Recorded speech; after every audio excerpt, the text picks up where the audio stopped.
Subject आता है India and the world, उसकी unit number 7 India US relation को पढ़ने जा रहे हैं हम। वैसे यूरोपियन यूनियन के बारे में भी है, बट फ़िलहाल हम इस लेक्चर के अंदर इंडिया एंड यूएस रिलेशन को ही समझेंगे। सबसे पहले देख लेते हैं इनके कुछ प्रीवियस ईयर क्वेश्चंस जो मैंने यहाँ पर लिख दिए, so that you get an idea कि इसमें से कौन से क्वेश्चंस पूछे जाते हैं, तो आप उस तरीके से प्रिपेयर कर सकते हैं। Explain the changing dimensions of US and European union relation in the post cold war era.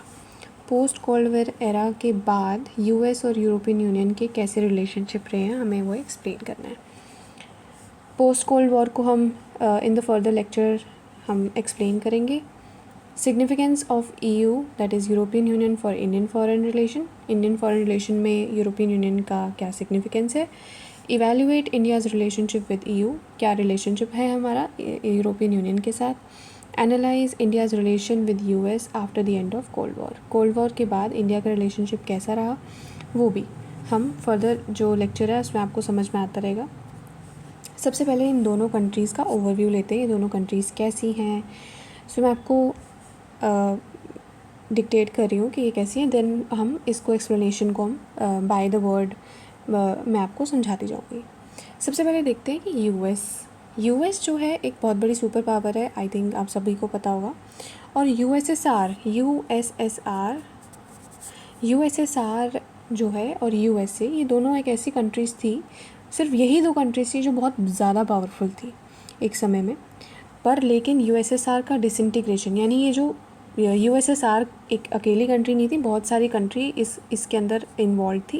ये एक तरीके का ग्रुप था, ग्रुप ऑफ कंट्रीज़, ठीक है। तो ये कंट्री जो है एक डिसइंटीग्रेट हो गई थी 1991 में, क्यों, और उससे पहले यूएसए और यूएसएसआर के बीच में काफ़ी टाइम तक एक कोल्ड वॉर चला था, जिसका इन्फ्लुएंस काफ़ी सारी डेवलपिंग कंट्रीज़ के ऊपर भी पड़ा था। तो मैं आपको बताऊं तो यूएस जो है एक सुपर पावर है और मिलिट्री कैपेबिलिटीज़ बहुत है यूएस के अंदर। और जो यूरोपियन यूनियन है वो एक लार्जेस्ट इकोनॉमिक ब्लॉक है। अगर हम ईयू की जो यूरोपियन यूनियन की कंबाइंड इकोनॉमी भी इकट्ठी करें तो यूनाइटेड स्टेट्स के बराबर ही आती है, मतलब इतना पावरफुल इकोनॉमिक ब्लॉक है यूरोपियन यूनियन। उसके पास 2 न्यूक्लियर पावर्स हैं, ब्रिटेन और फ्रांस एज इट्स मेंबर। सो थ्योरेटिकली कह सकते हैं कि यूरोपियन यूनियन के पास मिलिट्री मसल है और इकोनॉमिक प्रॉस्पेरिटी है।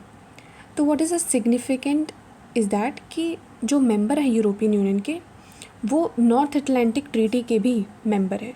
तो हम इसको डिस्कस करेंगे, तो मैं आपको इस पैराग्राफ के थ्रू जो मैंने एक्सप्लेन किया है आप हम वो पढ़ते हैं। सो among all the global powers United